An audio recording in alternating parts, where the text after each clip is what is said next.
All right, moving on to the spotlight.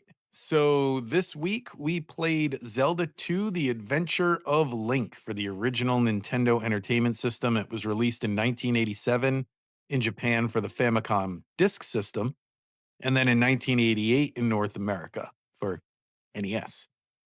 Zelda II: The Adventure of Link, it often gets a bad rap, but I honestly think it deserves credit for trying to innovate within the series. The mix of side-scrolling action and RPG overworld, RPG like overworld with like, I guess you could call them random encounters, even though they're not technically random encounters, but you really can't avoid them. So they are random encounters. Um, it was bold for its time. It's clearly aimed at uh deepening the combat system from just swiping your sword in the first one. And Shigeru Miyamoto had a big focus on what he called one-to-one swordplay. And I remember this came up a lot when Skyward Sword came out. They in a lot of those promotional materials, they said he has been obsessed with this ever since the Adventure of Link. He wanted it to work in Adventure of Link, and all he could get was that like up down system. And then in Ocarina of Time, they had Z targeting, but it wasn't quite there yet. And like anyway, so they really focused on how at the time he wanted more one-to-one sword play. But all you really get is like stab high, stab low.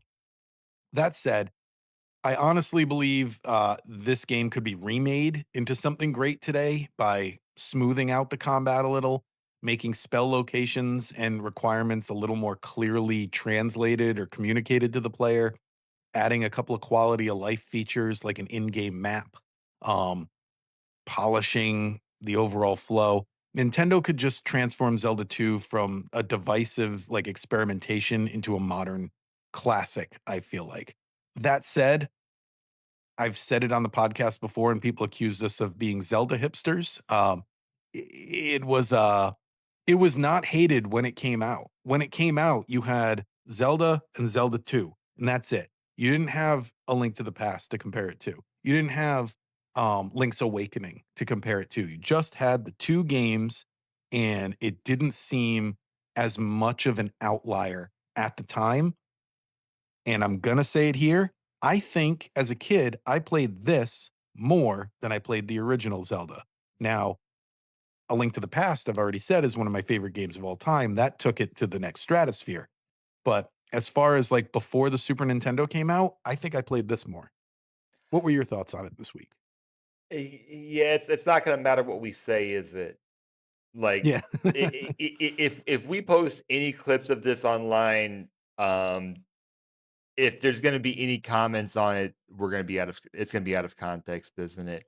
Because I would say that, like, this this is going to rank low for a Zelda game, but Oh yeah. that doesn't mean a lot when we're talking about Zelda Especially games. since I just recently did a full playthrough of this game because I'm going through the series. And I'll admit I was happy when it was over.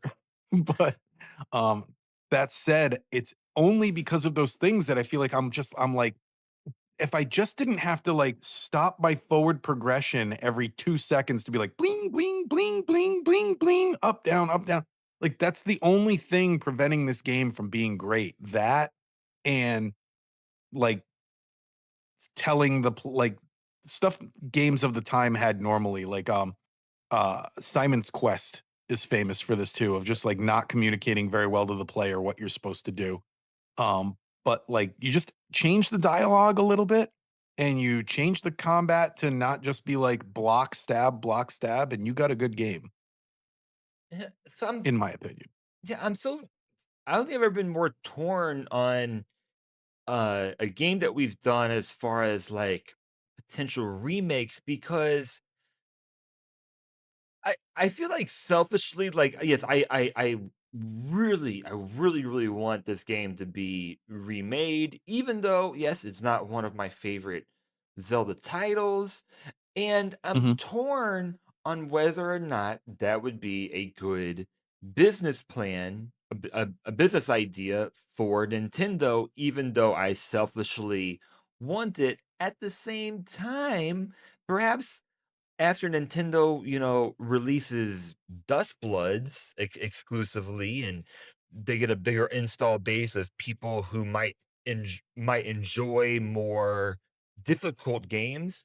There's difficult games has a huge market now, but how do you add in other features to make it, look better and play better while still keeping it difficult and more fun to play, I'll say. So I don't know if this game I'm saying the opposite though. I'm saying like make it easier. Just make it like take the difficulty level away, and I feel like people would enjoy exploring this world if they weren't constantly dying. give them the option. Like, Yeah, that too. That too. because Mario Wonder this thing up. Give us the Mario Wonder treatment. I've never I just don't know if, like, if they were to remake this game, I would be playing it day one, but I don't know how popular it would just be, because I do think it's kind of a Do it on tough. like a level of like Echoes of Wisdom, where it's like it's a quirky installment. It's not like a full release of Zelda. I haven't checked the numbers. I mean, is it selling I mean, is it selling 5,000,000? Is it selling as much as, like, a Link's Awakening No, remake? I'm saying you do No. it like Echoes or like like when they put out Luigi's Mansion 2, like things they expect to sell about 3,000,000. Yeah. So, I would love to see it, and now that I'm talking through it, I do think that there is, like, a decent enough market there, especially since you're not making, like a completely new game, you're not gonna make a one-to-one either. I Mhm. wanna get back into talking about this game more. So, this game came out. Was it something else?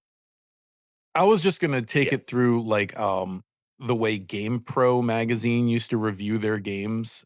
Is they had like these categories where they'd rate each thing out of 5, and I thought it would be fun to do for this one.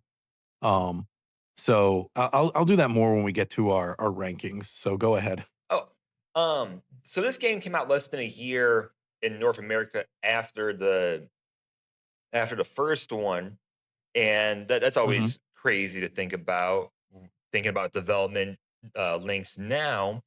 And we know this game was inspired by Kung Fu Master, which was ported to the NES in 1985.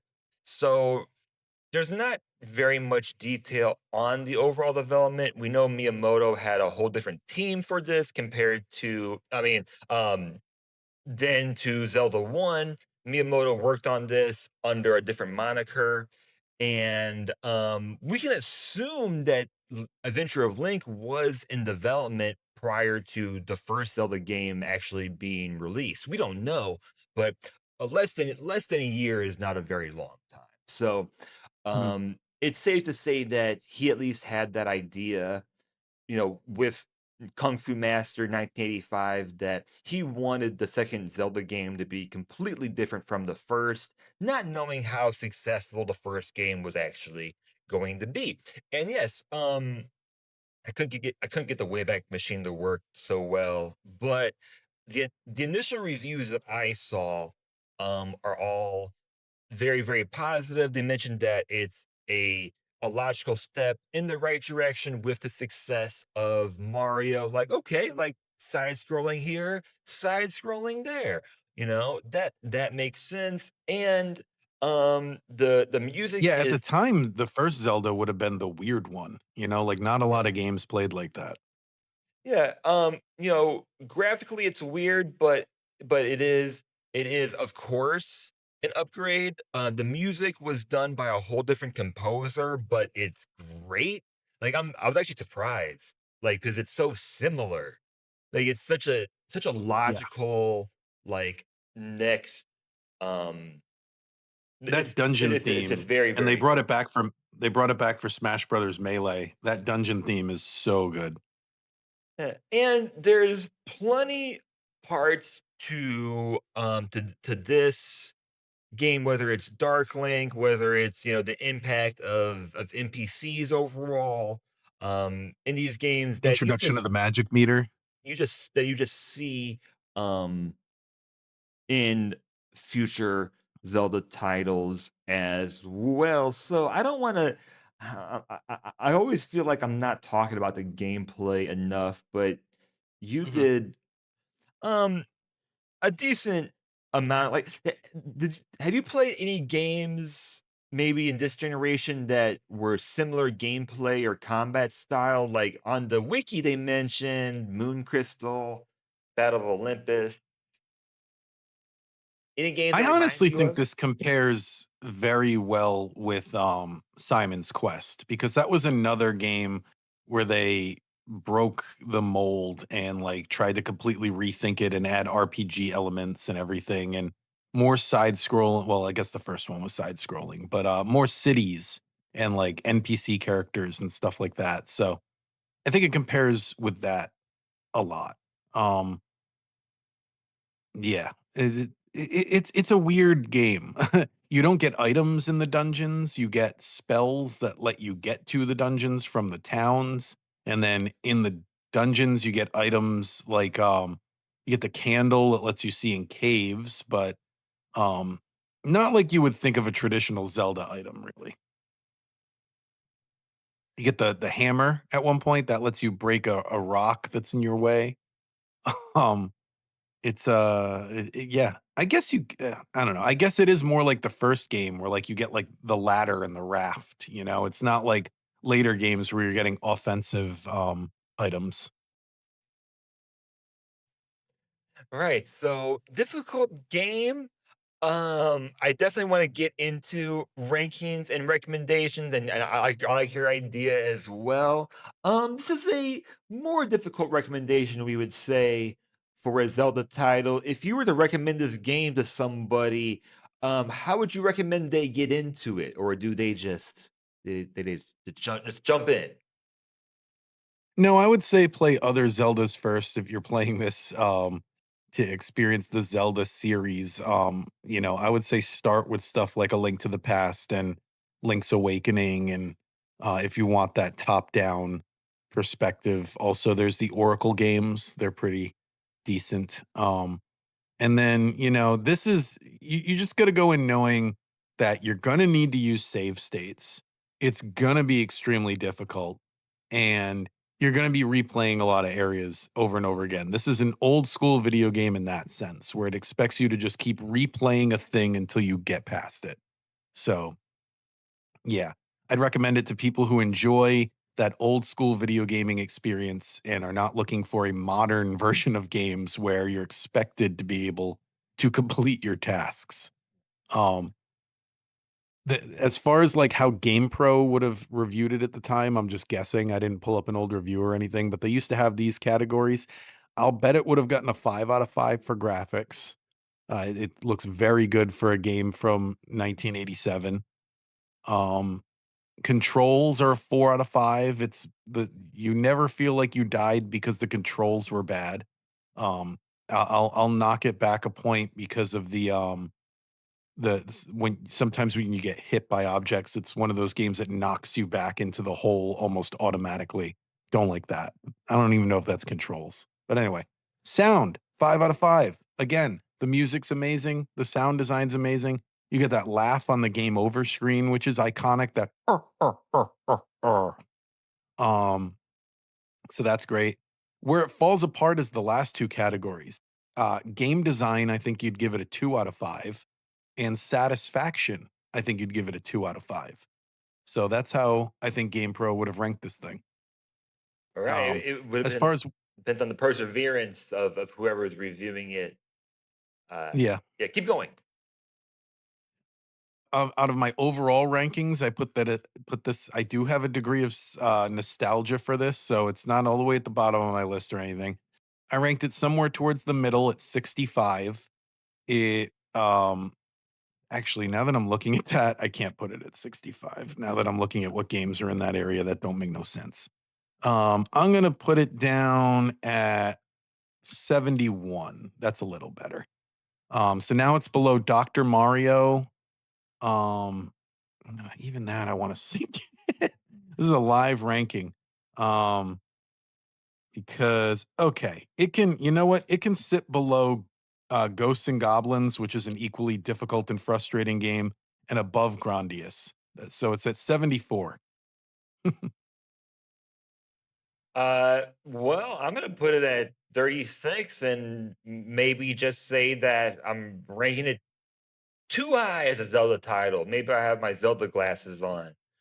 But it is the You know, lowest. It's the I'm lowest mainly Zelda ranking title. it that way because of, my recent playthrough. I did say at the end of it, I was, like, relieved when it was over, and that's not a good sign for a game. It's almost like you're just playing it for the context, and you're playing it for the historical value, and you're not really playing this game because you actually enjoy it, even though you might enjoy some things in it, like the music and the overall look, and the I love walking around the towns. The town music is great too, talking to the NPCs, but overall, I did not enjoy the experience. Overall, it is the lowest Zelda for me, so I want to go through mine at this point. Link to the Past is number two. Link's Awakening DX is number four. Ocarina of Time is six. Minish Cap is 13. Majora's Mask is 14. And then Link to the Past, Four Swords, which is difficult to rank, but it's at 27. Mhm, And I just want to take time to say, I think Link's Awakening is the most underrated Zelda title because I think it's just fantastic. And honestly, if you were to like, I don't know if it's controversial, but I think it's right next to Link to the Past as far as mhm. game quality goes. I think it's I right have it up at there. number 9 on my list. My top 10 is mostly Zelda so far, So, but this particular Zelda did not make it. what do you got? You got Link to the Past number one, right? Yeah, Link to the Past is number 1, Majora's Mask is number 4, the Minish Cap is number 6, Ocarina of Time is number 8, Link's Awakening is number 9, um, Four Swords is 65, and then this is 74. Right, so we're almost there. We're almost there. Yep. Now we got the oldest one and the newest one on the system. So, oh, Yeah, and maybe someday they'll add Twilight Princess on there, who knows? oh man, That's the true version. I Twilight don't Princess is the GameCube version of Twilight Princess is the correct map. They had to flip it for the Wii version, just so you know. I don't know what's going on. Like it's bothering me more and more that we don't have the Wii U version of Mm. Wind Waker, and I'm thinking like they wouldn't they wouldn't still release the Wind Waker Twilight Princess bundle with that version, even though we have it on NSO with the GameCube version. Because I don't Who really, knows? I don't really know. At Like this point, it seems like it's out of spite. At this point, it's like spite, like, "You didn't support our Wii U, then you can't have this." yeah, yeah.